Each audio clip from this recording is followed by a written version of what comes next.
Good morning friends.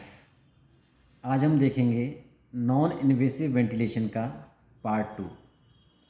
इस topic को समझने के लिए मैं आपसे रिक्वेस्ट करता हूं कि आप इसका पार्ट 1 देखें। इसका कि लिंक डिस्क्रिप्शन बॉक्स में दिया गया है। इंटरफेस होता क्या है? इंटरफेस एक ट्यूब और मास्क होता है जो कि वेंटिलेटर से पेशेंट्स को अटैच किया जाता है। तो इसमें एक ट्यूब होता है और एक मास्क होता है, तो इसको मिला के हम बोलते हैं इंटरफेसेस। तो इंटरफेसेस एक इम्पॉर्टेंट थिंग्स होती है जिसको हम लोग अक्सर इग्नोर करते हैं, क्योंकि इंटरफेस अगर ठीक से नहीं होगा तो जो हमारा पर्पज़ है वेंटिलेशन देने का वो सॉल्व नहीं होगा। तो ये मास्क होता है, ये एक सिलिकॉन का बना होता है। पहले क्या है, ये प्लास्टिक का बना होता था जिससे क्या है कि एलर्जी हो जाती थी। और पहले अगर आप बहुत पहले देखे हों तो पेशेंट्स के स्किन पे काफ़ी एलर्जी दाने जैसे हो जाते थे और नाक पे एक घाव हो जाता था। तो इसको बाद में चेंज करके सिलिकॉन का बनाया गया ताकि ये इस तरह की एलर्जिक प्रॉब्लम ना आए। इसके पार्ट्स होते हैं, जैसे मैं ये एक ले लेता हूँ। जैसे ये एक NIV मास्क है, ये आप देख सकते हैं, ये NIV मास्क है ये। तो इसमें देख सकते हैं ये इसकी बॉडी होती है जो सिलिकॉन की बनी होती है ये, ठीक है। इसमें ये जो कि फेस की तरफ होता है, ये एक जेल लाइक स्ट्रक्चर होता है, ये जेल लाइक स्ट्रक्चर। इसमें ये हेड स्ट्रिप होती है बांधने की, एक ऊपर होती है और एक ये नीचे होती है। ये इसको हम इस तरह से लगाते हैं।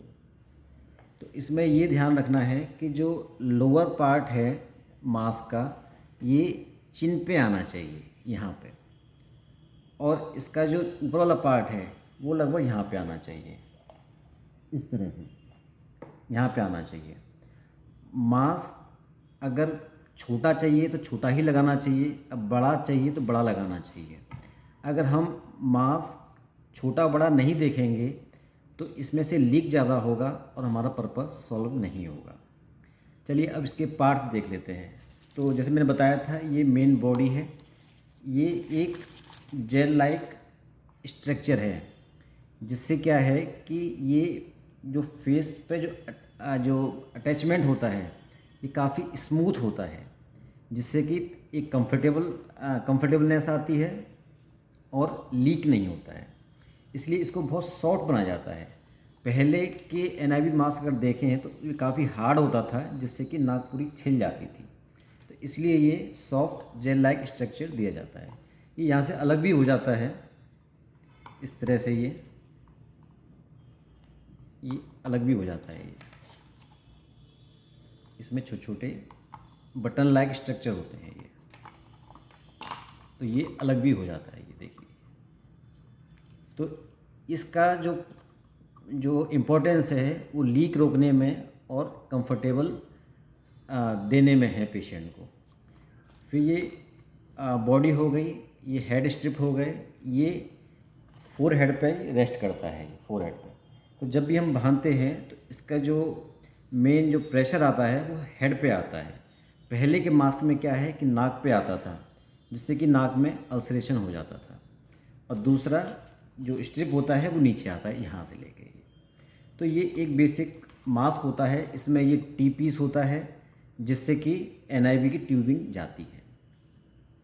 तो ये NIV का पार्ट्स होते हैं ये। तो इसमें क्या होता है कि जितना ज़्यादा बड़ा होगा उतना ज़्यादा डेड स्पेस होता है इसमें।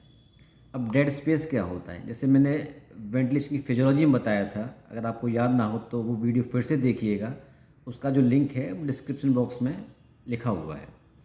तो डेड स्पेस होता था जो एयर एक्सचेंज में काम नहीं आ रही है, मतलब जो एयर है वो एयरवे में है और जो कि ऑक्सीजन एक्सचेंज में काम नहीं आती, उसको डेड स्पेस कहते हैं। तो इसके अंदर की जो एयर होती है वो किसी गैस एक्सचेंज में काम नहीं आती है। तो जितना बड़ा मास्क होगा उतना ही डेड स्पेस ज़्यादा होगा। अगर डेड स्पेस में क्या होगा, डेड स्पेस में CO2 होगा जो हम एक्सेल कर रहे हैं। तो अगर कोई पेशेंट सांस लेता है डेड स्पेस में से तो उसको CO2 रिटेंशन हो सकता है। अब चलिए देखते हैं वेंटेड मास्क और नॉन वेंटेड क्या होते हैं। ये एक इम्पॉर्टेंट कंसेप्ट है जो हम सबको आना चाहिए। स्पेशली आईसीयू में जो नर्सिंग होती हैं वो ये गलती कर देती हैं कि जिस पेशेंट को वेंटेड चाहिए होता है उसको नॉन वेंटेड लगा देती हैं, और जिसको नॉन वेंटेड चाहिए होता है वेंटेड लगा देती हैं, जो कि एक डिजास्ट्रस होता है पेशेंट के लिए। अब मैं इसको बताने से पहले मैं एक चीज़ बता देता हूँ कि वेंटेड का मतलब क्या है। जैसे आपने देखा होगा घरों में होता नहीं, जैसे वेंटिलेशन अच्छा है, तो वेंटिलेशन का मतलब है खिड़की, विंडो। अगर किसी घर में विंडो होगी तो मतलब वेंटिलेशन अच्छा है। ओके, तो इसी तरह मास्क में अगर विंडो है तो वो वेंटेड मास्क हो जाएगा। जैसे ये मास्क है, देखिए ये वेंटेड मास्क है। इसमें देख सकते हैं यहाँ पे ये होल है, यहाँ पे ये देख रहे हैं, यहाँ पे ये होल है ये, ठीक है। किसी किसी मास्क में यहाँ पर होल होते हैं, किसी किसी मास्क में यहाँ पर होल होते हैं। तो होल होना ज़रूरी है, मतलब एक विंडो होना ज़रूरी है। तो ये हो गया वेंटेड मास्क। ये नॉन वेंटेड मास्क है। आप देख सकते हैं इसमें कहीं भी छेद नहीं है। इसमें देखिए ये पूरा कवर है, ये देख रहे होंगे ये पूरा कवर है ये। तो इसमें फ़र्क क्या है दोनों में, कब कौन सा लगाते हैं। जो आईसीयू वेंटिलेटर होते हैं आपने देखा होगा कि उसमें जो ट्यूबिंग होती है उसमें दो ट्यूबिंग होती है, एक इंस्पिरेशन की अलग होती है, एक्सपायरेशन की अलग होती है। मतलब वेंटिलेटर से ऑक्सीजन जाने की अलग होती है, कार्बन डाइऑक्साइड निकालने की अलग ट्यूबिंग होती है। तो जब वेंटिलेटर काम कर रहा है CO2 वॉश आउट करने का, तो उस केस में हमें नॉन वेंटेड चाहिए। मतलब मास्क में विंडो होना ज़रूरी नहीं है, क्योंकि जो विंडो का पर्पज़ होता है वो CO2 वॉश आउट कराने में होता है।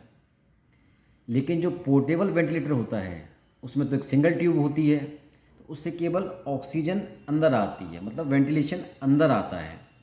अब CO2 बाहर कैसे जाएगी, पाइप तो एक ही है।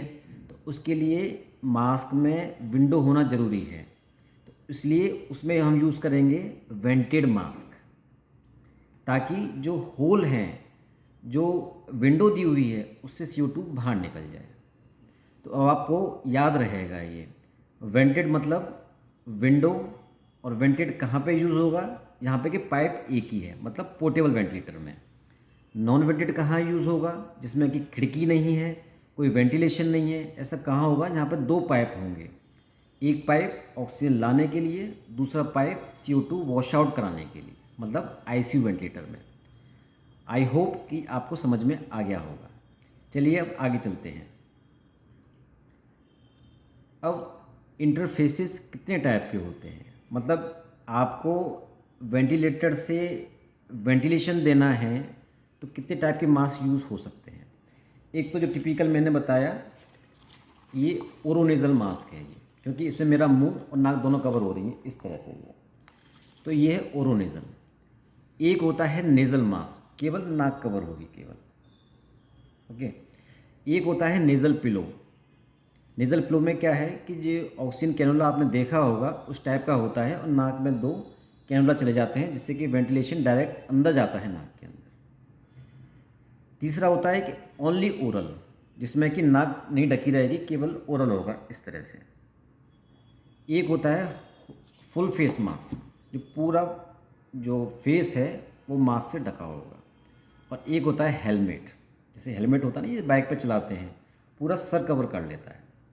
कौन सा कैसे यूज़ होता है, कहाँ यूज़ होता है, मैं आगे बताऊंगा। तो जो मैंने दिखाया ये आपका ओरोनेज़ल मास्क था। इसके कुछ एडवांटेज है, कुछ डिसएडवांटेज हैं। जो ओरोनेज़ल मास्क होता है उसमें आप देख सकते हैं कि अगर मैं मतलब मेरी नाक और मुंह दोनों कवर हो जाएंगे तो वेंटिलेशन दोनों से जाएगा, नाक से भी जाएगा, मुंह से भी जाएगा। तो ये मोर इफ़ेक्टिव होता है। जब पेशेंट आपके पास आईसीयू में आ रहा है तो ऑब्वियसली वो ब्रेथलेस होगा, हाइपोक्सिक होगा और एंड हाइपरकैप्निक होगा। तो इस केस में हमें चाहिए कि हम ज़्यादा से ज़्यादा वेंटिलेशन दे सकें। तो कौन सा मास्क यूज़ करेंगे हम, ओरोनेज़ल। और दूसरा ये है कि इसकी कुछ प्रॉब्लम भी हैं। प्रॉब्लम ये है कि ये क्लॉस्ट्रोफोबिक होता है। जैसे आप देख रहे हैं किसी का नाक और मुंह ढक देंगे तो पेशेंट सफोकेशन फील करेगा, तो थोड़ा सा क्लॉस्ट्रोफोबिक होता है। दूसरा होता है कि जब मास्क लगा देंगे पेशेंट के तो ना तो बोल पाएगा, ना खांसी करके स्पुटम बाहर निकाल पाएगा, और बाई चांस उल्टी कर दिया तो एस्पिरेशन का चांस ज़्यादा है। तो इसका एडवांटेज क्या है कि ये तेज़ी से वेंटिलेशन देता है, फास्ट वेंटिलेशन देता है, जिससे कि CO2 तेज़ी से वॉश आउट हो जाती है। पर प्रॉब्लम क्या है, क्लॉस्ट्रोफोबिक तो है ही है, नेज़ल ब्रिज होती है उस पर अल्सरेशन हो जाते हैं। पहले एक्चुअली क्या होता था, पहले जो मास्क आते थे वो यहाँ पे बांधते थे, मतलब ये जैसे ब्रिज ऑफ नोज़ पे है तो यहीं से स्ट्रिप जाती थी और पूरा कस देते थे। तो जैसे आप टाइट करेंगे यहाँ पे टाइट हो जाता था। और दूसरा क्या है कि ये जो सॉफ्ट जेल है वो भी नहीं होता था। तो इसकी वजह से क्या है कि जो अल्सरेशन प्रॉब्लम थी बहुत ज़्यादा थी पहले, लेकिन अब आप देख सकते हैं कि अब ये हेड पे हम लोग कसते हैं। जैसे यहाँ पे ये बांध लेंगे इस तरह से, ये तो जो भी प्रेशर आएगा मेरे हेड पे आएगा, तो पीछे टाइट कर देंगे, हेड पे प्रेशर आएगा। दूसरा ये है कि बहुत ही सॉफ्ट जेल लाइक स्ट्रक्चर अब आगे होता है, जिससे कि प्रेशर कम आता है। तो अब ये प्रॉब्लम लगभग बहुत कम हो गई है। दूसरे टाइप का मास्क होता है नेज़ल मास्क, जिसमें मैंने बताया था कि केवल नाक ढकी होगी, मुंह खुला रहेगा। अब ऑब्वियसली ये केवल नाक से वेंटिलेशन दे रहा है, तो इसलिए ये कम वेंटिलेशन दे पाता है एज़ कम्पेयर टू ओरोनेज़ल मास्क।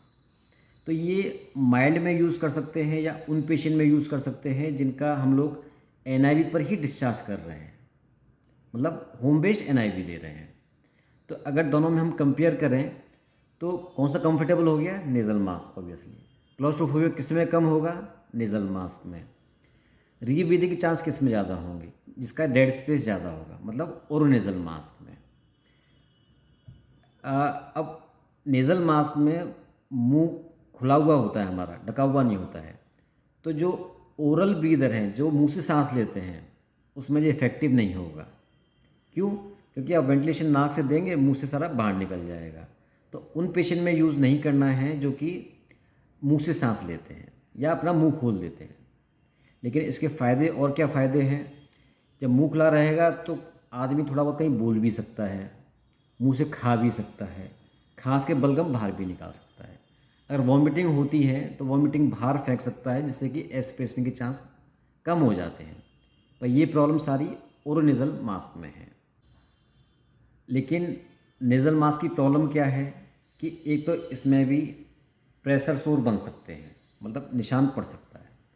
दूसरा क्या है कि अगर किसी के बहुत ज़्यादा दाढ़ी है, बियर्ड्स हैं, तब आप मास्क कैसे लगाएंगे। तीसरी प्रॉब्लम क्या है कि पेशेंट को मान लो चश्मा पहनना है, अगर पेशेंट चश्मा पहनेगा और आप नेज़ल मास्क यूँ लगाएंगे तो चश्मा कैसे पहनेगा। फोर्थ प्रॉब्लम क्या है कि पेशेंट क्लॉस्ट्रोफोबिक हो सकता है, ओरोनेज़ल से कम होता है, that is different issue, but इसमें भी क्लॉस्ट्रोफोबिया हो सकता है। तो एक ऐसी डिवाइस होती है जो नाक से वेंटिलेशन देगी, लेकिन तीनों चीज़ अफेक्ट नहीं होती हैं। तो ऐसा है नेज़ल पिलो। तो नेज़ल पिलो में क्या है कि दो जो नेज़ल कैनुला जैसे दो पोर्ट होते हैं जो कि नाक में घुस जाते हैं, पूरा कवर कर लेते हैं। अगर पूरा कवर नहीं करेंगे तो इफेक्टिव वेंटिलेशन नहीं होगा। तो ये पूरा कवर कर लेते हैं और ये पीछे से बांध देते हैं।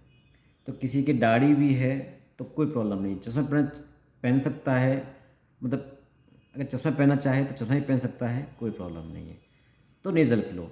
लेकिन नेज़ल पिलो की प्रॉब्लम क्या है, ये केवल माइल्ड पेशेंट्स में दे सकते हैं केवल, क्योंकि ये तीनों में लेस इफ़ेक्टिव है। ये अगर प्रेशर हम ज़्यादा दे रहे हैं तो हम लोग इसको यूज़ नहीं कर सकते।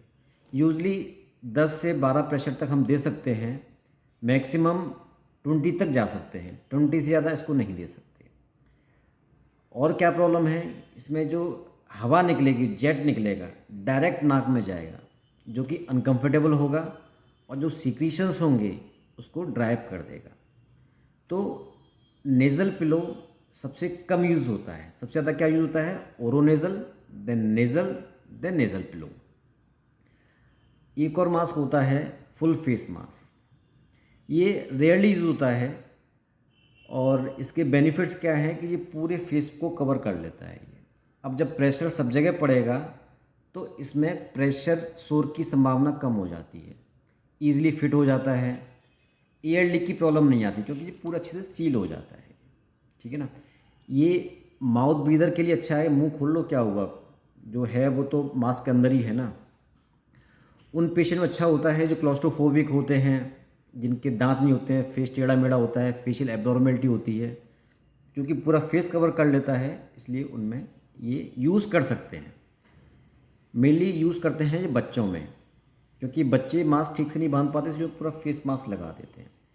प्रॉब्लम क्या है कि एक तो इसका डेड स्पेस बढ़ जाता है क्योंकि बहुत बड़ा मास्क होता है, जिससे कि क्या है CO2 बढ़ने के चांस रहते हैं। दूसरी प्रॉब्लम क्या है कि इसमें जो वेंटिलेशन आ रहा है वो आँखों पे भी आता है, तो आँखें थोड़ी सी इरिटेशन होती हैं आँखों में, तो ये इसकी प्रॉब्लम है। तो प्रैक्टिकली ये ना के बराबर यूज़ होता है। एक और होता है हेलमेट्स, जैसे आपने देख रहे हैं पिक्चर में, ये एक बाल्टी की तरह है, ट्रांसपेरेंट बाल्टी है जो कि ऊपर रख दी है हेलमेट की तरह। तो इसमें मतलब बहुत ही रेयरली यूज़ होता है। यूजली ये बच्चों में यूज़ होता है जो कि इंजॉय करते हैं कि जैसे सर पे कुछ टॉय रख दिया हो, या ओल्ड एज में हो सकता है, ये यूज़ कर सकते हैं इसको ये। तो इसकी अच्छी बात क्या है कि ये कोई मास्क बंधा नहीं है, इसलिए प्रेशर सोर्स नहीं होते इसमें, गैस्ट्रिक डिस्टेंशन नहीं होता क्योंकि एयर सब जगह जा रही है, आई इरिटेशन भी कम होता है, लेकिन ये बहुत कम यूज़ होता है। अब कौन सा मास्क यूज़ करें जब पेशेंट एक्यूट कंडीशन में आ रहा है ICU में, तो ओरोनेजल मास्क यूज़ करना चाहिए। स्टडी में देखा गया है कि 2/3 लोगों में ओरोनेजल मास्क यूज़ किया जाता है, वाइल 1/3 में नेज़ल मास्क, कुछ परसेंटेज में नेज़ल पिलो। हेलमेट और फुल फेस मास्क यूज़ नहीं किया जाता एक्यूट कंडीशन में। क्रॉनिक में क्या है, क्रॉनिक में nasal mask is the best, 3/4 लोगों में यूज़ किया जाता है। उसके बाद में नेज़ल पिलो, उसके बाद में फेशियल मास्क यूज़ कर सकते हैं, और रेयरली ओरोनेजल मास्क। तो एक्यूट में ओरोनेजल, क्रॉनिक में नेज़ल मास्क। ये आपका टेक होम मैसेज है। अगर ये वीडियो आपको पसंद आया हो तो प्लीज़ लाइक करिए, अपने फ्रेंड्स के साथ में शेयर करिए, और ये चैनल आपने सब्सक्राइब नहीं किया है तो प्लीज़ सब्सक्राइब कर लीजिए, क्योंकि आपके कमेंट्स, लाइक ही मुझे मोटिवेट करते हैं ऐसे अदर वीडियो बनाने के लिए। तो फिर मिलेंगे एक नए वीडियो के साथ में। Thank you very much.